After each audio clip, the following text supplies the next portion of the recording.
O nome desse filme, o primeiro filme é o Bicho de Sete Cabeças, que eu vou disponibilizar, e o outro é Nise da Silveira, isso mesmo, a loucura, o coração da loucura, alguma coisa assim. Então é muito interessante também. Quem faz, inclusive, é a Glória Pires, né, que faz o papel lá da médica. Depois passa no final, eu não vou contar, porque fica chato. Mas são filmes muito interessantes para refletir sobre esse primeiro momento da nossa aula. Falta um momento, o quarto momento que Foucault vai destacar, que é o momento do século XVIII, momento de certo modo, já beirando aí a contemporaneidade, né? E início do século XIX.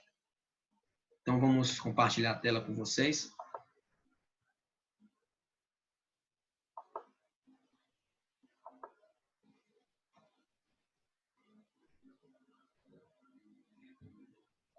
Eu gosto muito de tentar associar o filme, porque ele é uma ferramenta que ajuda a, embora não haja tempo para conversar e debater e falar sobre o filme, que deveria haver, claro, mas vocês podem fazer isso de casa, né? Partilhar consigo mesmo, ou até mesmo com familiares, falar sobre o que estamos estudando e tentar, né, fazer um exercício interno de reflexão, falar internamente, conversar com a teoria que nós estamos estudando, de Foucault, de Kant, de Montesquieu, de, enfim, Rousseau, etc. Tá? Bem, a loucura foi colocada fora do domínio do qual o sujeito detém seus direitos à verdade. Um louco não pode falar a verdade, o louco é algo insano, o louco é alguém que está fora dos trilhos da razão, né? O louco é alguém que radicaliza, né? Tendo em vista, por exemplo, que estamos vivendo, que nós já comentamos aqui, né? Nesse período de pandemia, né? O exagero, ficar em casa, tomar cuidado, medida de precaução, isso é taxado como loucura por alguns. Não, isso não é loucura, isso aí é cuidado. Então, é reduzida a um escândalo, a um crime. Né? Diante disso, a loucura antissacralizada, né? Sacralizada, é reduzida a um escândalo, a um crime. Isso no século XVII, XVIII. Eram considerados loucos os mendigos, os desocupados, os homossexuais, os andarilhos, os bêbados, né? Aquele que se desvia da normalidade clássica. Os loucos eram banidos da vida pública, reclusos, jogados na sarjeta, jogados aí em hospitais gerais, né? E era um motivo de espetáculo. Havia-se uma espetacularização das loucuras. Nossa, eu quero ver onde é que é, eu quero ver onde ele está. Isso as pessoas se amontoavam na Inglaterra, né, em Londres, né, no hospital Bethlehem, para ver os loucos, né, eram como se fosse uma atividade circense, né, como se fosse um circo de fato, né. E é muito triste ver isso, né, como um ser humano pode estar na sua condição marginal, na sua condição de miserável, sendo levado também ao ridículo, né? Então, o pensamento como exercício de soberania de um sujeito que se atribui o dever de perceber o verdadeiro. Não pode ser insensato, né? Então, o pensamento como exercício de soberania de um sujeito que se atribui o dever de perceber o verdadeiro, ele não pode ser taxado como insensato. Então, o quarto momento é o século XVIII em diante, e aí temos as imagens do hospício, chamam nem de hospício, né? Realmente é uma casa, né? Que as pessoas eram jogadas para a sorte, não tinham mínimos cuidados, né? Mínimos cuidados. Os tratamentos eram muito severos, algo realmente lamentável. Enquanto isso, Nise da Silveira, ela lutou Porque essas pessoas, para ela, Anísia Silveira, não encarava a loucura como loucura, mas sim como arte. O louco também tem o direito de falar, de se expressar. O louco também tem a sua própria verdade de ser, né? Então ela lutou por isso. Ela lutou ativamente. Foi muito criticada no seu período por ser uma louca, né? E contra a medicina, né, dominante. E aqui no Brasil ela instaurou um instituto, né, para tratar essas pessoas de forma mais humana, de forma mais humanizada, através da arte, da escultura, da pintura, do teatro, né? Algo muito bonito que ela fez. Mas Foucault, ele diz o seguinte: a loucura continua a ser vigiada e confinada pela razão. O médico onipotente é a autoridade que atua sobre os ditos loucos, representam o poder da razão de confinar a loucura. Loucura é quando eu julgo que você é louco, no caso médico, né? Segundo Foucault, a constituição da loucura como doença mental no fim do século XVIII delineia, traça, desenha a constatação, a confirmação de um diálogo rompido, de um diálogo separado, cindido entre loucura e não loucura, entre razão e não razão. A linguagem da psiquiatria, que é o monólogo da razão sobre a loucura. Não há um diálogo, e é isso que Nício da Silveira falou, devemos sim dialogar. Não é só porque nós somos sãos, ditos senhores da razão, que nós vamos colocar imperativos para essas pessoas seguirem. Não, vamos dar um tratamento mais humanizado. Evidentemente que deve se fazer uso de medicamentos, sim, mas devemos não só absolutizar o tratamento em procedimentos clínicos, mas também dar oportunidade para essas pessoas serem gente, essas pessoas se expressarem artisticamente. Então, só pode estabelecer-se como sobre um tal silêncio. Outro filme interessante que eu lembrei agora é A Garota Dinamarquesa. A Garota Dinamarquesa é um filme que vai tratar também sobre o primeiro procedimento de mudança de sexo, e Foucault fala também da história da sexualidade, e ele vai tratar, é visto também como louco, como alguém que está na sua condição, não está no seu estado normal, não está no seu estado normal. Ah, sim, realmente. Continuando. Então, loucos, doentes, a psiquiatria encara isso, o louco fala, mas seu discurso é submetido a uma teoria médica, né? O seu discurso é submetido a uma teoria médica. Temos aí o filme Bicho de Sete Cabeças, por exemplo. Nossa, o que o pai faz com o filho não tem precedente. E ele não escuta, os médicos não escutam ele, o jovem. O pai não escuta, não quer saber, simplesmente. Enfim, aí vocês vão ter que assistir para dar um suspense, né? No que estamos conversando sobre o que é a loucura. Então, conforme Foucault, somente alguns artistas seguiram, e se esquivaram da autoridade psiquiátrica. Temos Van Gogh, inclusive ele se automutilou, arrancou a própria orelha, ele não se submeteu a nenhuma autoridade clínica, psiquiátrica, ele simplesmente viveu como ele encarava a vida, como um artista livre. E Marquês de Sade, embora tenha passado a metade da sua vida na prisão, enclausurado, devido aos seus pensamentos, Marquês de Sade tem alguns livros dele aqui, inclusive, 120 Dias de Sodoma, temos aí Judite, Os Infortúnios da Virtude, é isso mesmo. Então, o Marquês de Sade, ele foi taxado como louco por escrever contos eróticos, veja, no século XVIII, estamos aí no século XIX, início da Revolução Francesa, a sociedade é conservadora também nesse período, não é só porque está acontecendo a Revolução Francesa que todo mundo pode pensar o que quiser. Então, Marquês de Sade e as protagonistas são mulheres, E ele é taxado como louco, ela é internado, ele passa boa parte da sua vida na masmorra, em a Revolução Francesa, a queda da Bastilha explodindo lá fora, e ele trancafiado, escrevendo. E, inclusive, a tara, o impulso de escrever é tão tamanho que ele, na falta de papel, na falta de papel, ele escreve com suas próprias fezes, né? Escreve com seu próprio sangue nas roupas, né? Para tentar ali extravasar, né, os monstros que o atormentavam ali na masmorra, para não se deixar consumir por uma loucura real. Ele confabulava, hipotetizava cenários, e assim é uma forma de não se enclausurar. Um espírito livre, embora trancafiado em quatro paredes. E aí, interessante uma frase de Friedrich Nietzsche que fala: só quem traz o caos dentro de si pode dar à luz a estrela bailarina.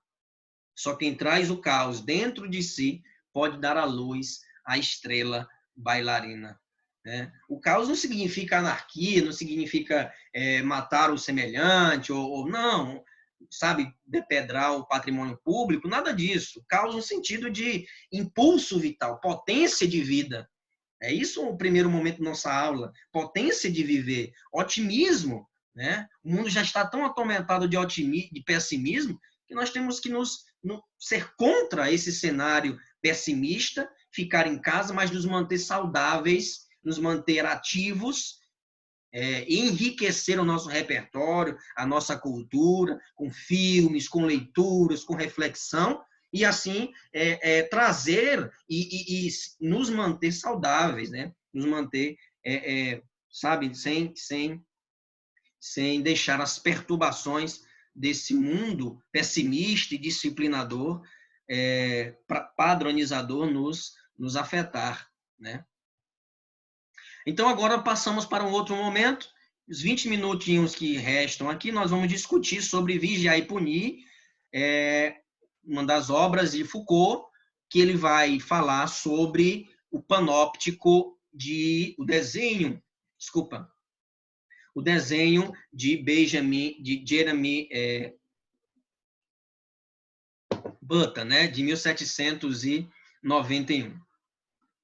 Então, isso aqui é uma cadeia, né? Veja que isso aqui é uma estrutura do panóptico. Uma cadeia, mas no centro da cadeia tem uma espécie de sentinela, uma torre, onde ele está sendo vigiada, né? Todos estão sendo vigiados. Por quê? Porque eu não sei para onde a pessoa está olhando, para onde o vigia está olhando. E se só tem um vigia, pode ter vários. Então, eu não sei. E Foucault migra isso para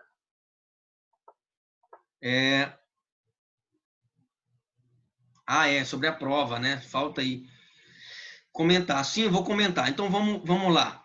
Vamos encerrar aqui essa discussão e vamos comentar sobre a prova. Então, o objetivo do livro é a tecnologia. Se não der tempo aqui, eu disponibilizo alguns áudios lá no grupo. Pode ser? Ok, tá? Então, o objetivo do livro era pensar a tecnologia do poder, como o poder está na sociedade. Foucault, você não vai encontrar na obra de Foucault, e eu disponibilizei alguns artigos, mas vocês têm acesso a esse livro aqui, e eu peço que todos leiam o capítulo desse livro aqui, ó. Né, o capítulo desse livro aqui, tá? O capítulo desse livro tá lá na plataforma já, né? O curso de Filosofia Política, e no final tem falando sobre tudo isso aqui que nós estamos discutindo, tá? Principalmente o que diz respeito ao direito, claro, tá?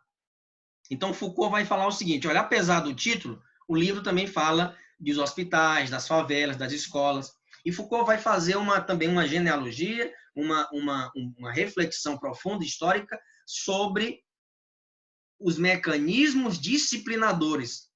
Por exemplo, ele fala que a escola é o reflexo de uma prisão. A escola é um reflexo de uma prisão. É só você pontuar, só você perceber. Numa prisão tem sino, sirene, para o toque de recolher, para os presos voltarem para a cela, sair da cela. Na escola também. Foucault faz essa comparação. Né? Tem até um clipe do Pink Floyd que fala que tem uma música muito interessante. Com certeza você já deve ter visto, ou algum professor já passou para vocês. Que é Teacher, deixe-nos em paz, né? Hey, teacher, deixe-nos em paz. É um tijolo em cima do muro, né? A tradução literal é assim. Mas, enfim, ele faz essa comparação. Mas também comparação com os hospitais, com as favelas.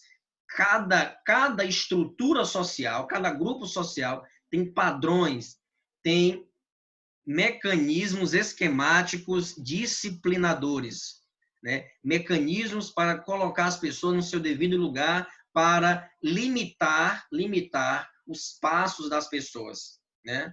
É só você perceber, e aí ele vai falar sobre biopoder, biopolítica e disciplina. E a microfísica do poder. Por isso que ele vai tecer o nome, e aí ele é original nisso, biopoder. Porque não é a roupa que tem que servir, sou eu que tenho que caber na roupa. Eu que tenho que me enquadrar a roupa. Então, isso é uma forma de disciplina, uma forma de me enquadrar, de normatização social, né? De normatização. Os cabelos, os relacionamentos, ele vai refletir também, as mídias também, né? Nós percebemos que nós somos determinados pelas redes sociais, pessoal. Nós temos uma falta, e aí Foucault reflete, evidentemente, que não existia rede social nesse período. Eu estou migrando para os dias atuais. Nós somos determinados e temos uma pseudo-liberdade, uma ilusão de democracia, de poder nas redes sociais, de poder escolher o que eu quero ver, escolher o que eu quero assistir. Na verdade, isso tudo, né, está já pré-estabelecido pelas redes sociais. Isso mesmo. O aluno, né, é sem luz, né, também é um mecanismo de disciplina, né, de disciplina. Então, como nós estávamos comentando sobre as determinações das redes sociais, isso mesmo, algoritmos, né, é o famoso algoritmo, é o nome da moda agora, né, o nome da moda, que ele nos coordena, nos comanda. Tem um livro, 1984, também tem um filme, Revolução dos Bichos, também, e O Grande Irmão, Big Brother, né, um livro, não é um programa, é o livro onde está comandando o olho, né, e os mecanismos de, vamos dizer, policiamento. As pessoas não são mais livres, nós estamos continuamente, Foucault é um crítico do ordenamento jurídico, certo? Você em Foucault não vai ser como Kant, o dever pelo dever. Pelo contrário, Foucault não, olha Kant, você criou um sujeito autônomo, e que você diz que ele é autônomo, mas você não dá liberdade para ele, porque você dita regras de como ele deve ser. Então, Foucault é um crítico dos padrões sociais, Foucault é um crítico do direito. Estou para entrar no computador, acho que vocês estão percebendo isso. É um crítico dos padrões sociais, um crítico dos mecanismos de controle da sociedade. Onde ele reflete também sobre os mecanismos de poder. Não sei por que essas imagens estão aqui. Bem, e ele vai falar sobre o sistema punitivo, né? Onde, assim como ele falou da loucura lá e fez 4 momentos, aqui também ele vai falar sobre o sistema punitivo, onde ele vai destacar, olha, o primeiro momento, deixa eu tirar essas imagens daqui, está me incomodando.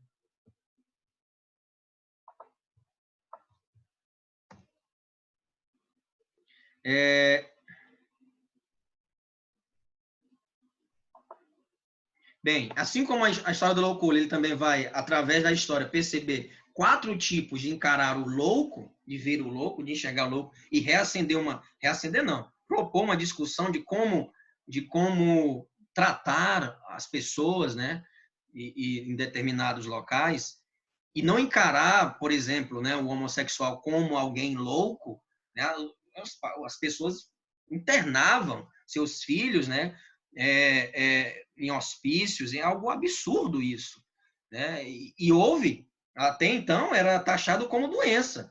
Estava lá na Organização Mundial de Saúde e tinha como doença. Só da década de 90 em diante que foi retirado do código, né, de como e não mais como uma doença, né? Encarado como um ser humano, né? Com escolhas ele pode fazer o que quiser. Enfim, continuando. Primeiro momento do sistema punitivo, ele vai dizer, olha, existe uma pena exemplar. Pena exemplar. Quem lembra de Joaquim José da Silva Xavier? Quem lembra? Tiradentes. Eu errei a palavra aqui, depois eu conserto.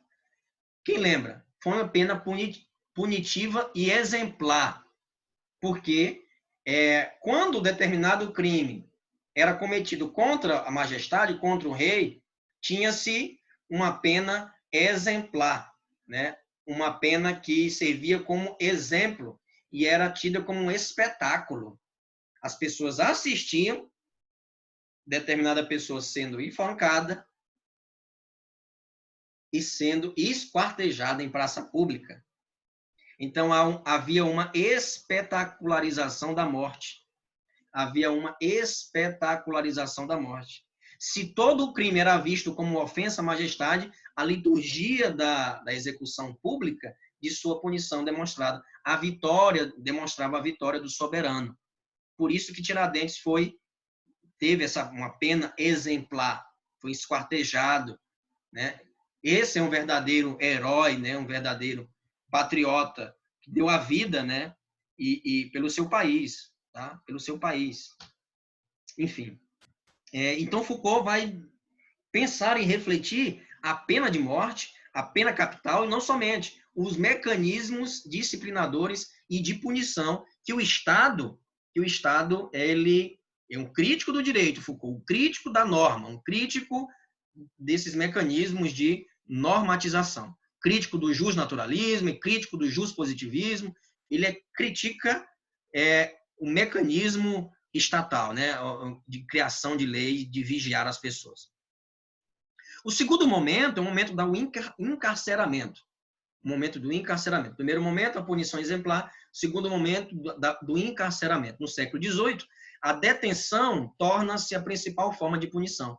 O castigo corporal e a exibição do corpo supliciado, o sacrificado ali, em vez de simplesmente destruir o corpo do indivíduo criminoso, a sociedade assumiu o controle sobre ele. A sociedade assumiu o controle sobre ele. Seu corpo se tornou sujeito ao poder. Ao poder. As pessoas também jogavam tomates, as pessoas podiam manipular o corpo, podiam dar chicotadas, né? Então, e aí, claro, há uma tentativa de humanização da pena, né? O encarceramento é uma tentativa de humanização da pena. Retirar esse sujeito exposto lá de espetacularização da morte para encarcerá-lo, mas, na verdade, isso aí somente camufla e é uma impressão de abrandamento que o Foucault vai falar. Olha, é apenas uma capa, mas, na verdade, eles são torturados lá na masmorra. Eles são torturados. As penas passaram a ser proporcionais aos atos de criminosos, de maneira, mas é claro que ainda existia exageros, que é uma pena vira um ato administrativo do Estado. O Estado agora é dono, vamos dizer assim, e responsável por aquele criminoso. O Estado torna-se agora o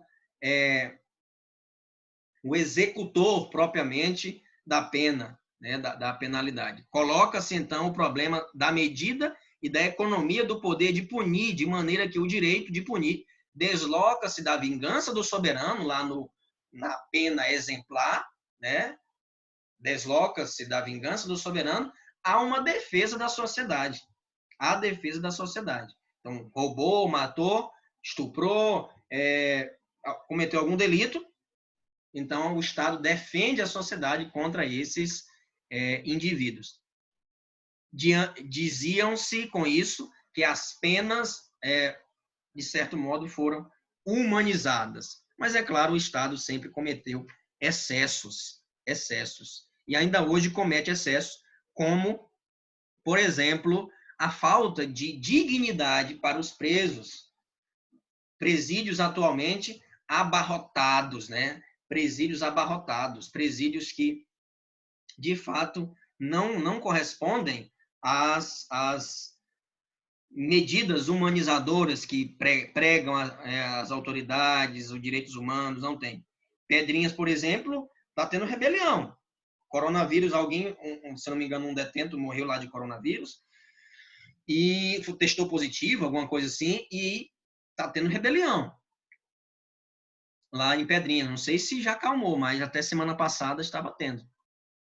Lá os presos, 20, 30, uma cela que era para só 5 ou 6 presos lá, 20 ou 25 pessoas em cada cela.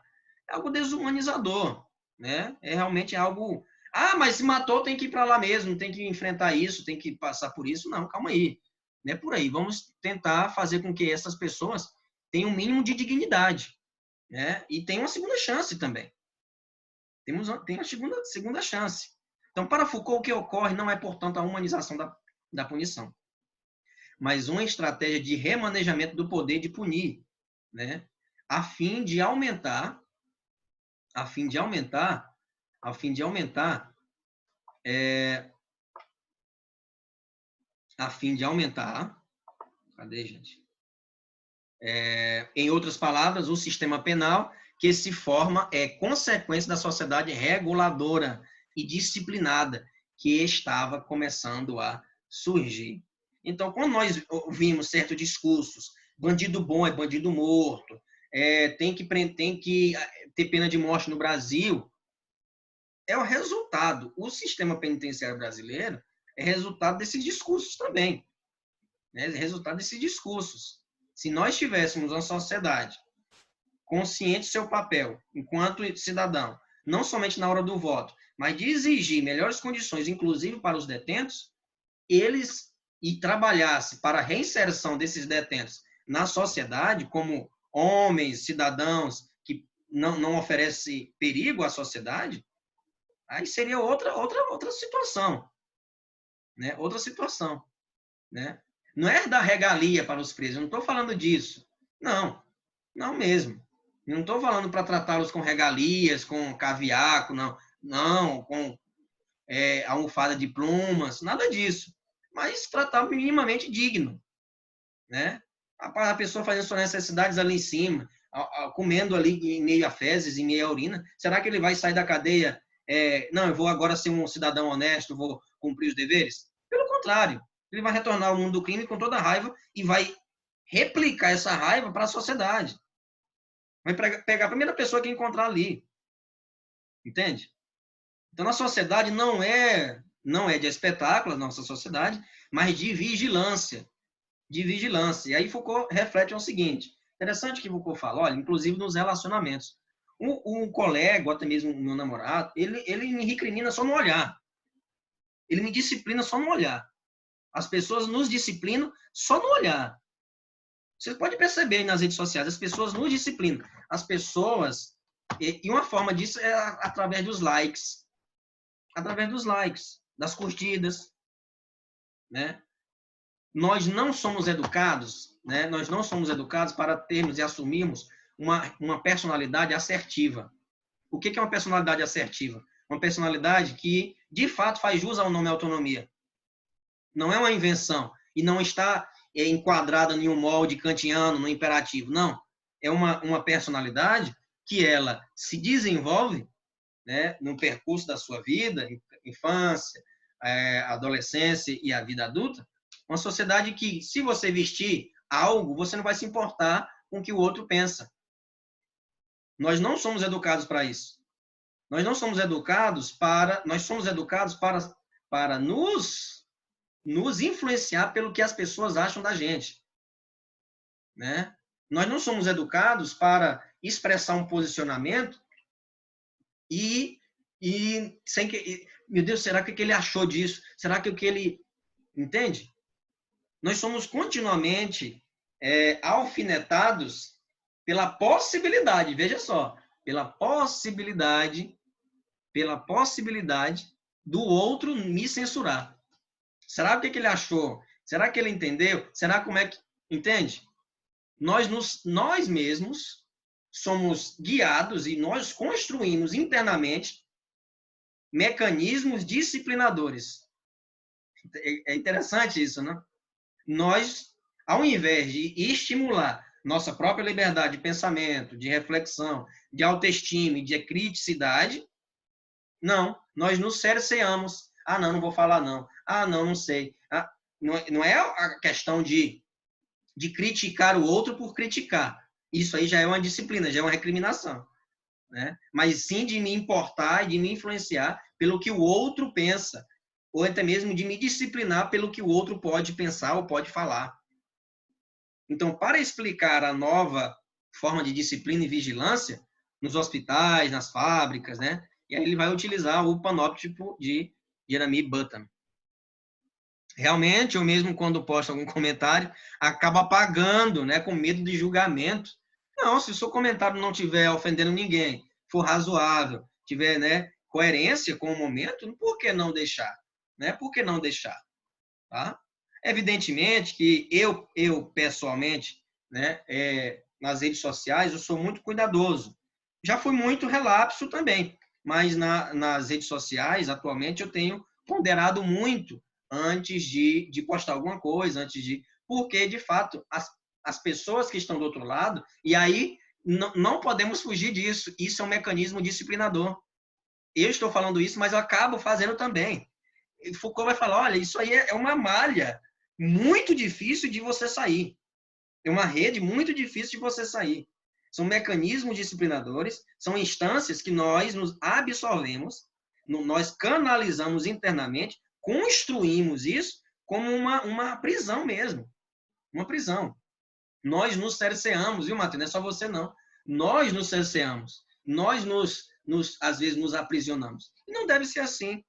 Né? E não deve ser assim. Nós devemos sim falar, nós devemos nos expressar, devemos debater, comentar, conversar, né? Então, medo, e aí é o que Foucault vai, ó, será que ele está vendo? O que ele achou? Sempre buscando a aprovação do outro. A rede social faz isso, né? Nós estamos em determinado grupo, em determinada rede social, e sempre buscamos a aprovação do outro. Sempre buscamos a aprovação do outro. Sempre o outro nos submete aos seus olhares normatizadores. O outro tem olhar, o olhar do outro funciona como uma norma. Como uma norma. Se eu não me adequar, não valeu. Se eu não me adequar ao padrão, não valeu. Então, o olhar disciplinador também, né? E aí, a nossa sociedade está cheia de mecanismos externos, né? Câmera de segurança, a nossa própria câmera, né? O olhar, as expressões faciais, né? Tudo isso são ferramentas, instrumentos disciplinadores que nós desenvolvemos. Mas isso aí é do nada? Não. A própria sociedade, no decorrer da história, se encarregou, a cultura, né? Se encarregou disso. Olhar o outro com desdém, com indiferença, né? Achar estranho um determinado comportamento do outro que eu não encaro como correto, né? Não encaro como correto, né? E disciplinar, querer que o outro se enquadre ao que eu penso, ao que eu considero como correto, como verdadeiro. Mas espera aí, não estou relativizando a verdade, subjetivando a verdade, mas essa onda de verdade universal, parece que universal é só a sua verdade. A do outro, a opinião do outro não vale, o posicionamento do outro não vale. Evidentemente que se eu disser que não existe pandemia, eu estou sendo o quê? Incoerente, né? Racionalmente eu estou sendo incoerente. Não estou falando desse tipo de posicionamento. É óbvio que dentro dos princípios racionais, da lógica da ciência, é o que os cientistas estudiosos falam, eu não vou contra, evidentemente. Mas, por exemplo, determinado posicionamento político, ou até mesmo determinada roupa, né, que eu quero colocar e o outro encara como errado, uma saia curta, um short curto, e eu encaro como errado, e isso aí não é adequado aos padrões da sociedade, entende? Ou determinados hábitos que nós temos e o outro encara como sabe, uma aberração, como estranho, transgride os preceitos e normas do politicamente correto, sabe? Então isso Foucault vai destacar em suas obras e também sobre a microfísica do poder. Então o biopoder que Foucault vai mencionar, vai questionar e criar esse conceito, né? O biopoder, já estamos encerrando, e eu vou falar e comentar lá na plataforma, mas vocês também podem assistir as aulas que está disponível no YouTube também, tá? Então, no conjunto dessas reflexões, inscrevem-se as análises de Foucault sobre o biopoder, conceito que entenderá as práticas surgidas no Ocidente moderno. Então, o biopoder à vida se torna refém do político. Há uma politização da vida, né? Há uma intromissão da política em todas as dimensões da vida. Em todas as dimensões da vida, e sempre as normas jurídicas e politizadoras, elas tendem a nos desculpa, a nos sufocar, né? A nos sufocar. Então, sabe, Foucault falando, peraí, eu não tenho o direito de viver, eu não tenho o direito da arte, da cultura, eu tenho que respirar e me enquadrar nessa sociedade que sempre